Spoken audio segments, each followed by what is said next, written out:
नमस्कार साथियों, हिंदी पद पर आपका स्वागत और अभिनंदन है साथियों। यहाँ पे एक प्रैक्टिस सेट के साथ मैं यहाँ पे फिर उपस्थित हूँ। यहाँ पे पहला प्रश्न हम लेते हैं कि अलंकार सिद्धांत के प्रवर्तक आचार्य थे। तो इसमें दंडी हैं कि भामा है कि उद्भट हैं या फिर राजशेखर हैं। तो जो अलंकार सिद्धांत के प्रवर्तक कहे गए हैं वो जो है अलंकार सिद्धांत के प्रवर्तक के रूप में देखा जाता है तो भामा प्रसिद्ध हैं। इन्होंने अपने ग्रंथ काव्यालंकार में अलंकार के मूल में निहित वक्रतावादी दृष्टि का प्रबल समर्थन इन्होंने किया है। इनके अनुसार यदि देखा जाता है तो उन्होंने एक जो है सूक्ति इन्होंने कहा है अलंकार के लिए, वाचाम वाकार्थ शब्दोक्ति अलंकाराय कल्पते। किन्होंने कहा है? तो ये जो है भामह ने कहा है। इसी प्रकार यदि दंडी को देखा जाता है तो उन्होंने अपने काव्यदर्श नामक ग्रंथ में अलंकार की व्यवस्थित वर्णन इन्होंने भी किया है। उद्भट जी को देखा जाता है तो उन्होंने भी अलंकार पर एक सार संग्रह नामक ग्रंथ लेकर के काफ़ी प्रसिद्ध हुए हैं। तो यहाँ पे जो आंसर सही हो जाता है वो हो जाता है ये भामह का जो है प्रवर्तन इन्होंने किया है। किसका? तो अलंकार सिद्धांत का। अगला प्रश्न है कि निम्नलिखित में से कौन सा कथन आचार्य विश्वनाथ का नहीं है? तो यहाँ पे हो जाएगा कि रस अखंड है, रस स्वप्रकाश है, रस वेदांत स्पर्श शून्य है, कि रस अपने आकार से भिन्न रूप में जो है आस्वादित किया जाता है। तो यहाँ पे आचार्य विश्वनाथ का कथन नहीं पूछा जा रहा है कि कौन सा यहाँ पे नहीं है। तो आचार्य विश्वनाथ के अनुसार यदि देखा जाता है तो रस अखंड है। क्या है? तो इनके अनुसार देखा जाता है तो रस अखंड है। अगला यहाँ पे है कि आदिकाल को सिद्ध सामंत युग कहा है। किसने कहा है? ये यहाँ पे है कि राहुल शंकरत्यायन ने कहा है, कि आचार्य शुक्ल ने कहा है, कि राम कुमार वर्मा जी ने कहा है, या फिर जॉर्ज ग्रियर्सन जी ने कहा है। आदिकाल को सिद्ध सामंत काल किसने कहा है? तो सिद्ध सामंत की बात आती है तो यहाँ पे राहुल शंकरत्यायन जी ने कहा है। आचार्य शुक्ल जी ने इसको वीर काल कहा है, जबकि राम कुमार वर्मा ने संधि चारण काल कहा है। जॉर्ज ग्रियर्सन ने इसको चारण काल कहा है। अगला यहाँ पे है कि इनमें से कौन सा कवि आदिकाल का नहीं है? तो नहीं हो जाएगा चंद्रबरदाई हैं, कि जगनिक हैं, कि नाभादास हैं, या फिर दलपति विजय हैं। तो यहाँ पे नहीं पूछा जा रहा है कौन सा, कि यहाँ पे नहीं है। तो जो रासो साहित्य है वीरगाथा काल के अंतर्गत देखा जाता है तो यहाँ पे चंद्रबरदाई भी हो जाते हैं, जगनिक भी हो जाते हैं, दलपति विजय भी हो जाते हैं, जबकि नाभादास जो हैं ये भक्ति काल के अंतर्गत आते हैं। दोहा कोश किसकी रचना है? तो यहाँ पे हो जाएगा कि स्वयंभू की है, कि सरापात की है, कि पुष्पदंत की है, या फिर देवसेन की। तो यहाँ पे दोहा कोश जो रचना है वो सरापात की रचना यहाँ पे है। यदि यहाँ पे देखा जाता है तो जो पुष्पदंत की रचना यहाँ पे है तो उन्होंने महापुराण लिखा है। किसने? तो पुष्पदंत ने महापुराण लिखा है, जबकि देवसेन ने श्रवकाचार इनकी रचना है। श्रवकाचार देवसेन की, जबकि पाउम चरयू यहाँ पे स्वयंभू जी की रचना है। अगला यहाँ पे है पूस की रात कहानी के लेखक कौन है? तो यहाँ पे ओम प्रकाश वाल्मीकि हैं, प्रेमचंद हैं, यशपाल हैं, या फिर कमलेश्वर हैं। काफ़ी प्रसिद्ध कहानी है। किसकी है? तो पूस की रात यहाँ पे प्रेमचंद जी की बेहद महत्वपूर्ण कहानी है। गांधी जी की जीवनी महात्मा गांधी के लेखक कौन है? तो रामचंद्र वर्मा है, संपूर्णानंद हैं, ईश्वरी प्रसाद शर्मा है, केशव प्रसाद सिंह हैं। आंसर सही हो जाता है कि महात्मा गांधी 1919 नामक जीवनी में रामचंद्र वर्मा ने लिखा है। किसने लिखा है? तो रामचंद्र वर्मा ने लिखा है। कब लिखा है? तो 1919 में। किसके ऊपर? महात्मा गांधी जी के लिए जो है यहाँ पे लिखा है। जॉर्ज ग्रियर्सन कृत the vernacular literature of Hindustan का हिंदी अनुवाद किसने किया है? यहाँ पे हो जाएगा कि डॉक्टर किशोरी लाल गुप्त, डॉक्टर राम कुमार वर्मा, या फिर डॉक्टर लक्ष्मी नारायण वैष्णव, या फिर डॉक्टर जगदीश चंद्र गुप्त हैं। तो यहाँ पे हो जाता है कि डॉक्टर किशोरी लाल गुप्त ने किसका अनुवाद किया है? तो जो जॉर्ज ग्रियर्सन का एक जो कृति है the modern vernacular literature of Hindustan का इन्होंने हिंदी में अनुवाद किया है। अगला यहाँ पे प्रश्न है कि आचार्य रामचंद्र शुक्ल ने द्वितीय उत्थान का समय कब से कब तक माना है? ये यहाँ पे है। तो यहाँ पे हो जाता है कि ए सही है, कि बी सही है, कि सी सही है, या फिर डी सही है। तो आचार्य शुक्ल जी ने जो ये द्वितीय उत्थान जो माना है वो उन्होंने माना है संवत 1868 से 1893 तक। तो यहाँ पे आंसर सही हो जाएगा कि 1893 से 1918 तक ये हो जाता है। अगला है साहित्य का इतिहास दर्शन किसका ग्रंथ है। यहाँ पे हो जाता है कि डॉक्टर नगेंद्र का है कि नलिन बिलोचन शर्मा का है, महावीर प्रसाद द्विवेदी या फिर नंद दुलारे वाजपेयी। तो जो साहित्य इतिहास दर्शन ये ग्रंथ है इसको लिखा है नलिन बिलोचन शर्मा जी ने। अगला यहाँ पे प्रश्न है कि आचार्य रामचंद्र शुक्ल ने के अनुसार स्वच्छंदतावाद के प्रवर्तक यहाँ पे किसे कहा गया है। तो मैथिली शरण गुप्त जी हैं या फिर राधा कृष्णदास या श्रीधर पाठक हैं या फिर अयोध्या सिंह उपाध्याय हरिओध जी हैं। तो यहाँ पे देखा जाता है तो स्वच्छंदतावाद का प्रवर्तक इन्होंने श्रीधर पाठक जी को माना है। अगला यहाँ पे है कि निम्नलिखित में से कौन सा लेखक भारतेंदु मंडल का नहीं है। तो यहाँ पे हो जाएगा कि प्रताप नारायण मिश्र हैं कि बद्री नारायण चौधरी प्रेमघन है या बालकृष्ण भट्ट हैं या फिर राजा लक्ष्मण सिंह हैं। तो यहाँ पे जो प्रताप नारायण मिश्र हैं, बद्री नारायण चौधरी प्रेमघन है, बालकृष्ण भट्ट हैं, ये सब भारतेंदु मंडल के अंतर्गत आते हैं, जबकि यहाँ पे लक्ष्मण सिंह जो हैं ये उसके अंतर्गत नहीं आते हैं। अगला है कि कलम का सिपाही किसकी जीवनी है और इसके लेखक कौन है। तो यहाँ पे हो जाता है कि प्रेमचंद अमृत राय प्रेमचंद यशपाल जैन, जैनेन्द्र कुमार या फिर जैनेन्द्र कुमार यशपाल जैन। तो यहाँ पे जो कलम का सिपाही है ये प्रेमचंद जो है अमृत राय, आंसर यहाँ पे सही हो जाता है। कलम का सिपाही जो है ये उनके पुत्र प्रेमचंद के ऊपर उनके पुत्र अमृत राय ने ये जो है जीवनी लिखी है। तो यदि आता है कि ये विधा कौन सी है तो ये जीवनी के अंतर्गत आती है और ये किसने लिखा है। तो यहाँ पे हो जाएगा कि ये अमृत राय ने लिखा है अपने पिताजी के ऊपर। अगला है कि आचार्य रामचंद्र शुक्ल ने किस कवि को कठिन काव्य का प्रेत कहा है। तो यहाँ पे हो जाएगा कि भूषण को कहा है कि केशव दास को या फिर देव को या फिर पद्माकर को। तो कठिन काव्य की जब बात आती है तो यहाँ पे कठिन काव्य का प्रेत यहाँ पे केशव दास जी को कहा है। किसने कहा है ये यहाँ पे प्रश्न बनता है कि किसने कहा है और किसे कहा है। तो यहाँ पे केशव दास जी को कहा है और किसने कहा है तो आचार्य शुक्ल जी ने कहा है। और उन्होंने ये कथन और भी कहा है कि केशव दास को के पास कवि का हृदय नहीं था।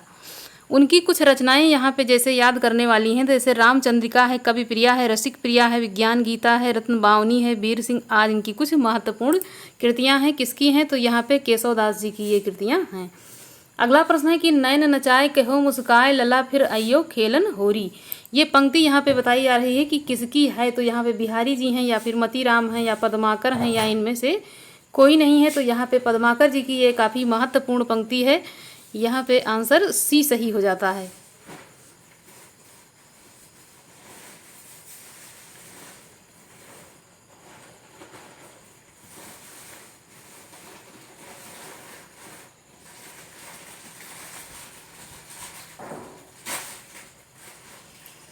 अगला है कि बिखरे पन्ने किसकी कृति है। तो यहाँ पे हो जाता है कि ये गणेश शंकर विद्यार्थी है, पद्मलाल पुन्नालाल बख्शी की है या फिर सियाराम शरण गुप्त की है या फिर मैथिली शरण गुप्त की है। तो बिखरे पन्ने एक महत्वपूर्ण कृति के रूप में देखा जाता है। ये पद्मलाल पुन्नालाल बख्शी जी की ये कृति है। अगला यहाँ है कि सुजान विनोद के रचनाकार कौन हैं। यहाँ पे हो जाता है कि घनानंद हैं कि देव हैं कि पद्माकर हैं या फिर मतीराम हैं। ये किसकी कृति है ये यहाँ पे पूछा जा रहा है। तो जो सुजान विनोद की रचना है इसके रचनाकार पूछा जा रहा है तो ये हो जाते हैं कि देव। यदि देव की रचना के बारे में यहाँ से देखा जाता है तो भाव विलास, भामिन विलास, अष्टयाम, प्रेम तरंग, कुशल विलास आदि, जाति विलास, काव्य रसायन, सुख सागर तरंग, राग रत्नाकर, देव शतक, देव माया, प्रपंच आदि इनकी कुछ महत्वपूर्ण कृतियों के बारे में यहाँ पे बताया गया। अगला यहाँ पे प्रश्न है कि भूषण के ग्रंथों में अलंकार निरूपक है। तो कौन सा यहाँ पे है। यहाँ पे हो जाता है कि शिवा वामनी है कि शिवराज भूषण है कि छत्रसाल दशक है या फिर दूषण उल्लास है। इन्होंने किस ग्रंथ में अलंकार का निरूपण किया है। तो भूषण की एक प्रसिद्ध रचना है शिवराज भूषण, जिसमें उन्होंने रीतकाल का कवि होने का कारण यहाँ पे भूषण ने अपने ग्रंथ में शिवराज भूषण में अलंकार के ग्रंथ के रूप में इसका निरूपण किया है। तो यहाँ पे आंसर सही हो जाता है, शिवराज भूषण में इन्होंने अलंकार का निरूपण किया। अगला है कि पद्माकर द्वारा रचित अलंकार ग्रंथ कौन सा है। तो यहाँ पे हो जाएगा कि भाषा भूषण है कि रामचंद्राभरण है या काव्यालंकार है या पद्माभरण है। तो यहाँ पे पद्माकर की रचित अलंकार ग्रंथ कौन सा है, तो यहाँ पे पद्माभरण हो जाएगा। अगला है कि कौन सी आत्मकथा हरिवंश राय बच्चन की नहीं है। यहाँ पे पूछा जा रहा है कि नहीं है, तो यहाँ पे नीड़ का निर्माण हो जाएगा। समय है सहचर, बसेरे से दूर, 10 द्वार से सोपान तक। तो यहाँ पे ABCD यहाँ तक के जितना भी प्रश्न है ये सब हरिवंश राय बच्चन की जो है आत्मकथा है, जबकि समय है सहचर ये यहाँ पे उनकी कृति नहीं है, ये रामदरस मिश्र जी की कृति है और ये भी आत्मकथा के अंतर्गत ही आती है। अगला है कि बाल मुकुंद गुप्त ने किस वर्ष में प्रताप नारायण पर हिंदी का प्रथम संस्मरण लिखा था, तो ये हो जाता है कि वर्ष 1910 में, वर्ष 1918 में, वर्ष 1916 में, वर्ष 1907 में। तो आंसर यहाँ पे सही हो जाता है कि वर्ष 1907 में बाल मुकुंद गुप्त ने प्रताप नारायण मिश्र पर हिंदी का प्रथम संस्मरण लिखा। कब लिखा, तो 1910 में। हिंदी के प्रथम सूफी कवि हैं, तो यहाँ पे हो जाएगा मुल्ला दाऊद हैं, मलिक मोहम्मद जायसी, मुल्ला वजही या फिर कुतुबन। तो यहाँ पे हो जाता है आंसर कि मुल्ला दाऊद हिंदी के प्रथम सूफी कवि हैं,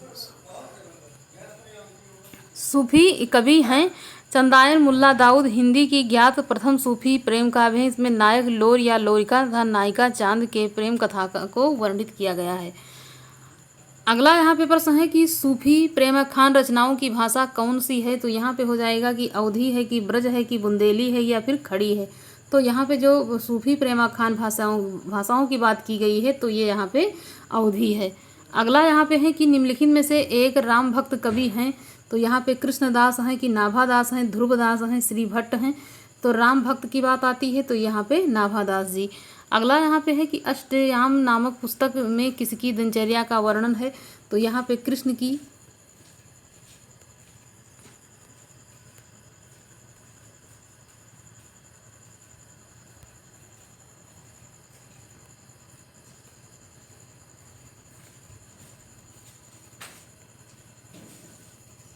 अष्टयाम नामक पुस्तक में किसकी दिनचर्या का वर्णन है, तो यहाँ पे हो जाएगा कृष्ण है, राम है, विष्णु है या फिर शंकर हैं।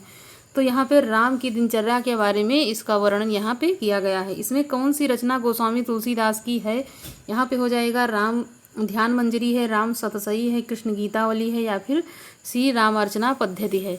कौन सी गोस्वामी तुलसीदास की है यहाँ पे पूछा जा रहा है, तो कृष्ण गीतावली यहाँ पे हो जाएगा। अगला यहाँ पे है कि कबहू जोग वियोग न जाके देखा प्रगट विरह दुख ताकी। ये पंक्ति यहाँ पे है कबहू जोग वियोग न जाके देखा प्रगट विरह दुख ताके। उपरोक्त पंक्ति कहाँ से उद्धृत की गई है और किसके द्वारा यह रचित है, तो यहाँ पे हो जाएगा कि तुलसीदास, गीतावली, सूरसागर सूरदास या पद्मावत जायसी या फिर रामचरितमानस तुलसीदास। तो यहाँ पे डी आंसर सही हो जाता है कि तुलसीदास ने रामचरितमानस में इसकी रचना की है। यदि देखा जाता है तो अयोध्या कांड के अंतर्गत यह पंक्ति आती है। अगला है कि निम्नलिखित में से कौन सा कवि अष्टछाप का कवि नहीं है, तो यहाँ पे हो जाएगा कि नंददास हैं, कि परमानंद दास हैं, छीत स्वामी हैं या फिर हरिव्यास दास हैं। तो यहाँ पे नंददास, परमानंद दास, छीत स्वामी ये सब अष्टछाप के अंतर्गत आते हैं, जबकि हरिव्यास जी यहाँ पे नहीं आते हैं। अगला है कि पद्मावत में पद्मिनी प्रतीक है किसका, तो यहाँ पे हो जाता है कि साधक का है, कि शैतान है या फिर परम सत्ता या फिर प्रकृति की प्रतीक ये मानी गई है। तो यहाँ पे पद्मावत जो है इसकी रचना 1540 में की गई, जो प्रेमाख्यान परंपरा के अंतर्गत आती है। और यहाँ पे पद्मावत में पद्मिनी जो है वो परम सत्ता की प्रतीक कही गई है। अगला यहाँ पे है कि छीत स्वामी किस धारा के कवि हैं, तो यहाँ पे हो जाएगा कि राम भक्ति धारा, अष्टछाप धारा या फिर प्रेम मार्गी धारा या फिर निर्गुण के। तो ये अष्टछाप धारा के कवि माने जाते हैं। अगला यहाँ पे है कि लहरों के राजहंस किसका नाटक है। लहरों के राजहंस किसका नाटक है, तो विष्णु प्रभाकर का है, मोहन राकेश का है, भीष्म साहनी का है, लक्ष्मीकांत वर्मा का है। तो यहाँ पे मोहन राकेश का यह नाटक है। अगला यहाँ पे प्रश्न है कि रसज्ञ रंजन किस सुप्रसिद्ध निबंधकार की कृति है, तो यहाँ पे हो जाएगा आचार्य रामचंद्र शुक्ल, आचार्य हजारी प्रसाद द्विवेदी, बाबू गुलाब राय या फिर आचार्य महावीर प्रसाद द्विवेदी। यहाँ पे आंसर सही हो जाता है कि ये महावीर प्रसाद द्विवेदी की जो है कृति है। अगला है कि राम भक्ति को सबसे पहले किसने हिंदी साहित्य का स्वर्ण युग कहा? तो यहाँ पे हो जाएगा आचार्य शुक्ल ने कहा, जॉर्ज ग्रियर्सन ने कहा, या फिर हजारी प्रसाद द्विवेदी, या फिर मिश्र बंधु ने इसको कहा। तो सर्वप्रथम जॉर्ज ग्रियर्सन ने भक्ति काल को स्वर्ण युग कहा। किसने कहा? तो जॉर्ज ग्रियर्सन ने कहा इसको सर्वप्रथम स्वर्ण युग। 1888 में एशियाटिक सोसाइटी ऑफ बंगाल की पत्रिका के विशेषांक के रूप में जॉर्ज ग्रियर्सन द्वारा रचित the modern vernacular literature of Hindustan नामक ग्रंथ का प्रकाशन भी इन्होंने करवाया। अगला यहाँ पे है कि निम्नलिखित में से कौन सा श्री कृष्ण भक्त का संप्रदाय नहीं है? यहाँ पे हो जाएगा श्री वल्लभ संप्रदाय, हरिदासी संप्रदाय, तत्सुखी संप्रदाय, या फिर गौड़ी संप्रदाय। कौन सा है? तो इसमें दिए गए जो यहाँ पे प्रश्न है उसमें तत्सुखी संप्रदाय श्री कृष्ण भक्ति से संबंधित नहीं है। तत्सुखी संप्रदाय कृष्ण भक्ति के अंतर्गत नहीं आता है। अगला है कि चंडी चरित्र इस किसकी विशिष्ट साहित्यिक रचना है? यहाँ पे हो जाता है कि गुरु गोविंद सिंह, अर्जुन सिंह, या फिर रामदास, या फिर अंगद। तो यहाँ पे आंसर हो जाता है चंडी चरित्र सिखों के 10वें गुरु अंतिम गुरु गोविंद सिंह की विशिष्ट साहित्यिक रचना है, जो 10म ग्रंथ गुरु गोविंद सिंह की रचनाओं का संग्रह यहाँ पे है। अगला है यहाँ पे कि भारतेंदु काल की नई मानसिकता के उन्मेष का काल खंड को किस नाम से अभिहित किया गया है? तो यहाँ पे हो जाएगा जागरण काल, निर्माण काल, पुनर्जागरण काल, या फिर सुधार काल। तो जो भारतेंदु काल का नई मानसिकता के उन्मेष का काल यहाँ पे कहा गया है, जिसे हम क्या नाम देते हैं? तो हम उसका नाम देते हैं पुनर्जागरण काल नाम से इसको जाना जाता है। पुनर्जागरण काल नाम से इसको जाना जाता है। भारतेंदु की केंद्रीय विधा कौन सी है? तो यहाँ पे हो जाएगा कि उपन्यास है, कि कहानी है, कि नाटक है, कि इनमें से कोई नहीं। भारतेंदु की जो केंद्रीय विधा है वो नाटक के रूप में हम पाते हैं। किसके रूप में? तो नाटक के रूप में। भारतेंदु युग में हिंदी में अनेक नवीन विधाओं जैसे उपन्यास है, नाटक है, कहानी, निबंध आदि का प्रवर्तन हुआ है, किंतु भारतेंदु युग की जो केंद्रीय विधा थी वो नाटक थी। इस युग में मौलिक नाटकों के साथ साथ भाषाओं के नाटकों का भी हिंदी में अनुवाद इन्होंने किया। अगला यहाँ पे है कि पृथ्वीराज की आंखें शीर्षक के रचयिता कौन है? तो यहाँ पे हो जाएगा उदय शंकर भट्ट, लक्ष्मी नारायण मिश्र, या फिर राम कुमार वर्मा, या फिर सेठ गोविंद दास। तो यहाँ पे जो पृथ्वीराज की आंखें या फिर रेशमी टाई, चारुमित्रा आदि देखा जाता है तो वो प्रसिद्ध लेखक यहाँ पे श्री राम कुमार वर्मा जी की कृति के रूप में जानी जाती है। अगला है कि हिंदी साहित्य नाट्य परंपरा की प्रधान रचना और उनके यहाँ पे है कि करुणालय, तो जयशंकर प्रसाद। अनघ का हो जाएगा तो यहाँ पे मैथिली शरण गुप्त। उन्मुक्त का यहाँ पे सियाराम शरण गुप्त, या फिर अंधा युग तो धर्मवीर भारती। यहाँ पे जो आंसर सही हो जाता है हिंदी में गीत नाट्य परंपरा की प्रथम रचना जो है वो यहाँ करुणालय है, जिसके रचनाकार कौन है? तो यहाँ पे हो जाता है कि ये जयशंकर प्रसाद जी हैं, जो छायावादी के प्रमुख स्तंभ के रूप में इनको जाना जाता है। अगला है कि जयशंकर प्रसाद के करुणालय का नाट्य रूप क्या है? तो ये है एकांकी है, कि प्रतीकात्मक नाटक है, या ऐतिहासिक नाटक है, या फिर गीत नाट्य है। तो यहाँ पे जयशंकर प्रसाद की जो कृति करुणालय है वो हिंदी की प्रथम गीत नाट्य के रूप में प्रसिद्ध है। जयशंकर प्रसाद द्वारा लिखित एकांकी यहाँ पे कुछ है, जैसे कि सज्जन है, एक घूट है, प्रायश्चित है, इनके कुछ नाटक यहाँ पे दिए गए हैं। तो ये क्या हो जाती है? ये एक गीत नाट्य के रूप में प्रसिद्ध है। मुद्रा राक्षस नाटक का जो है यहाँ पे कौन लिखता है? तो ये हो जाता है कि सिद्धार्थक है, कि सम सिद्धार्थक, या चाणक्य, या फिर चंद्रगुप्त। तो यहाँ पे आंसर सही हो जाता है कि मुद्रा राक्षस नाटक का नायक चाणक्य है। कौन है? तो ये यहाँ पे चाणक्य हो जाता है। अगला प्रश्न है कि भारत दुर्गा नाटक के कितने अंकों में विभाजित करके लिखा गया है? तो यहाँ पे हो जाता है कि ये 7 में है, कि 6 में है, कि 5 में है, या फिर 8 भागों में इसको बांटा गया है। कितने भाग में बांटा गया है? तो ये भारतेंदु हरिश्चंद्र द्वारा भारत दुर्दशा नाटक को 6 अंकों में यहाँ पे विभक्त किया गया है। अगला यहाँ पे है कि आधे अधूरे नाटक के रचनाकार कौन है? तो यहाँ पे हो जाएगा कि विष्णु प्रभाकर हैं, कि लक्ष्मी नारायण लाल हैं, या फिर मोहन राकेश हैं, या फिर सफदर हाशमी हैं। तो यहाँ पे हो जाता है कि मोहन राकेश का ये नाटक है। अगला है कि हिंदी काव्य की आधुनिक मीरा किसे कहा जाता है? तो ये हो जाएगा कि महादेवी वर्मा है, कि कीर्ति चौधरी हैं, या सुभद्रा कुमारी चौहान, या फिर वंदना वाजपेयी। तो यहाँ पे महादेवी वर्मा जी को आधुनिक मीरा कहा गया है। अगला प्रश्न है कि पंचोटी प्रसंग काव्य के रचयिता कौन है? तो यहाँ पे आंसर हो जाता है कि मैथिली शरण गुप्त हैं सूर्यकांत त्रिपाठी निराला, जयशंकर प्रसाद या फिर केशवदास। तो यहाँ पे सूर्यकांत त्रिपाठी निराला जी की ये कृति काफ़ी प्रसिद्ध है। छायावाद की पहली रचना कौन सी मानी जाती है? पल्लव है, लहर है, कामायनी है या फिर झरना है। तो छायावाद की जो पहली रचना के रूप में देखें तो झरना यहाँ पे पहली रचना के रूप में प्रसिद्ध है, जिसका प्रकाशन देखा जाता है तो सबसे प्रारंभ में हुआ ये 1918 में इसका प्रकाशन हुआ। किसके द्वारा हुआ? तो जयशंकर प्रसाद जी के द्वारा ये प्रकाशित हुई। सूर्यकांत त्रिपाठी निराला की अंतिम कविता कौन सी है?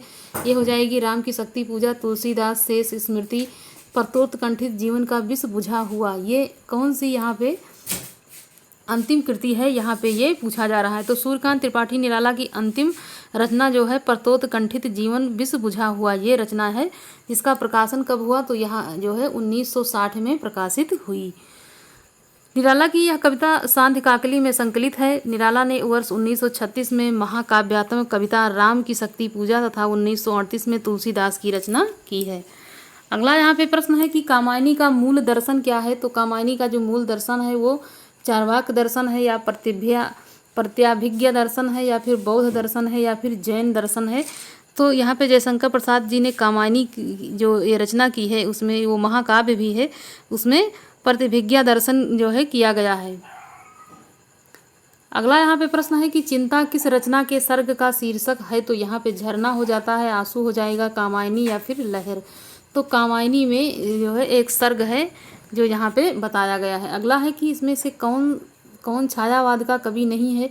तो यहाँ पे जयशंकर प्रसाद हैं, सुमित्रानंद पंत हैं, सूर्यकांत त्रिपाठी निराला या फिर मैथिली शरण गुप्त। तो मैथिली शरण गुप्त यहाँ पे नहीं है। अगला है कि अंधेरे में नाटक नामक प्रसिद्ध कविता के रचनाकार हैं। तो यहाँ पे नागा अर्जुन जी हैं, शमशेर बहादुर सिंह हैं, सर्वेश्वर दयाल सक्सेना या फिर गजानन माधव मुक्ति। जो डी आंसर यहाँ पे गजानन माधव मुक्तिबोध सही हो जाता है। अगला प्रश्न है कि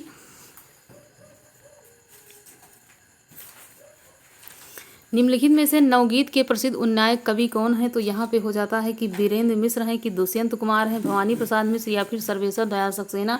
वीरेंद्र मिश्र यहाँ पे गीत के लिए, नवगीत के लिए काफ़ी प्रसिद्ध हैं।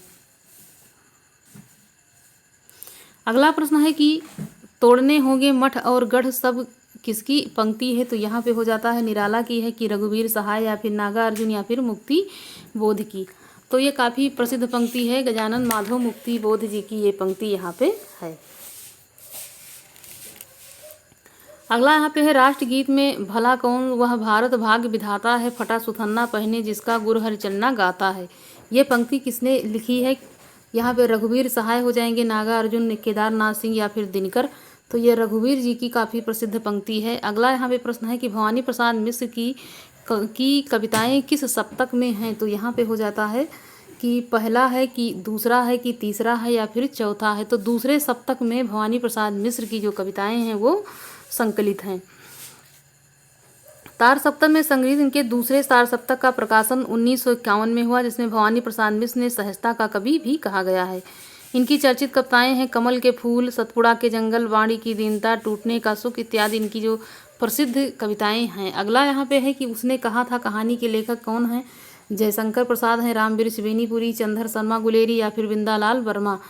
तो यहाँ पे चंद्र शर्मा गुलेरी की ये कहानी है। उसने कहा था बुद्धू का कांटा और एक और है सुखमय जीवन। अगला यहाँ है इसमें से सबसे पुरानी कहानी कौन सी है? तो ये हो जाएगा रानी केतकी की कहानी, टोकरी भर मिट्टी, दुलाई वाली या फिर 11 वर्ष का समय। तो यहाँ पे यदि देखा जाता है तो सबसे पुरानी जो कहानी है वो ईसा अल्लाह खां द्वारा रचित रानी केतकी की कहानी सबसे पुरानी है। इन्होंने इसकी रचना सन 1798 से 1803 के बीच मध्य इन्होंने इसकी रचना की है, जिसको उदयभान चरित के नाम से भी जाना जाता है। अगला यहाँ पे प्रश्न है कि नई कहानी की विशेष उपलब्धि किस क्षेत्र में रही है? तो ये हो जाता है कि बदलते सामाजिक परिवेश, रिश्तों के चित्रण में, महानगरीय संतरात के चित्रण में, व्यक्ति के अकेलेपन के चित्रण में, राजनीतिक मोहभंग के चित्रण में। तो यहाँ पे आंसर सही होता है कि नई कहानी का जो विशेष उपलब्धि बदलते सामाजिक परिवेश, रिश्तों के चित्रण में यहाँ पे किया गया है। तो यहाँ पे आंसर ए सही हो जाता है। अगला यहाँ पे है कि पूस की रात कहानी का प्रमुख पात्र कौन है? तो इसमें माधव हो जाता है, अलगू हो जाएगा, हल्कू हो जाएगा, फिर रघु हो जाता है। तो पूस की रात कहानी मुंशी प्रेमचंद की प्रसिद्ध कहानी है, जिसमें हल्कू एक पात्र के रूप में जाना जाता है। अगला है कि निर्मल वर्मा की चर्चित कहानी कौन सी है, तो यहाँ पे परिंदे हो जाएगा, तलाश हो जाएगा, बंजर हो जाएगा, इनमें से कोई नहीं। तो परिंदे पिछली गर्मियों में बीचों बीच बहस में आदि निर्मल वर्मा की काफ़ी महत्वपूर्ण कहानी संग्रह के रूप में प्रसिद्ध है। लंदन की रात, कुत्ते की मौत निर्मल वर्मा की अन्य प्रमुख कहानी के रूप में जाना जाता है। तो यहाँ पे आंसर परिंदे सही हो जाता है। अगला है कि कौन सा उपन्यास हजारी प्रसाद द्विवेदी का नहीं है, यहाँ पे हो जाता है बाणभट्ट की आत्मकथा, चारू चंद्र लेख, या फिर अनामदास का पोथा, या फिर वयम रक्षाम। तो वयम रक्षाम उनकी नहीं है और बाकी जितने भी उपन्यास यहाँ पे हैं सब हजारी प्रसाद द्विवेदी जी के हैं। अगला है इनमें से कौन सा कवि द्विवेदी युग का नहीं है, तो यहाँ पे हो जाएगा बद्रीनारायण चौधरी प्रेमघन, राधा कृष्ण दास, या फिर जसवंत सिंह, या फिर गया प्रसाद शुक्ल सनेही।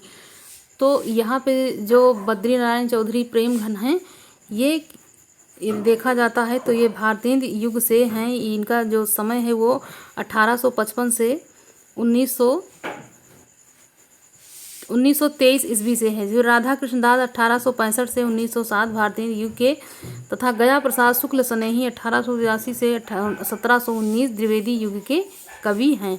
तो यहाँ पे जो आंसर सही हो जाता है कि ये डी आंसर गया प्रसाद शुक्ल सनेही, यहाँ पे आंसर सही हो जाता है। खड़ी बोली हिंदी का आधुनिक कालीन प्रथम नाटक कौन सा है, तो यहाँ पे हो जाता है कि साकेत।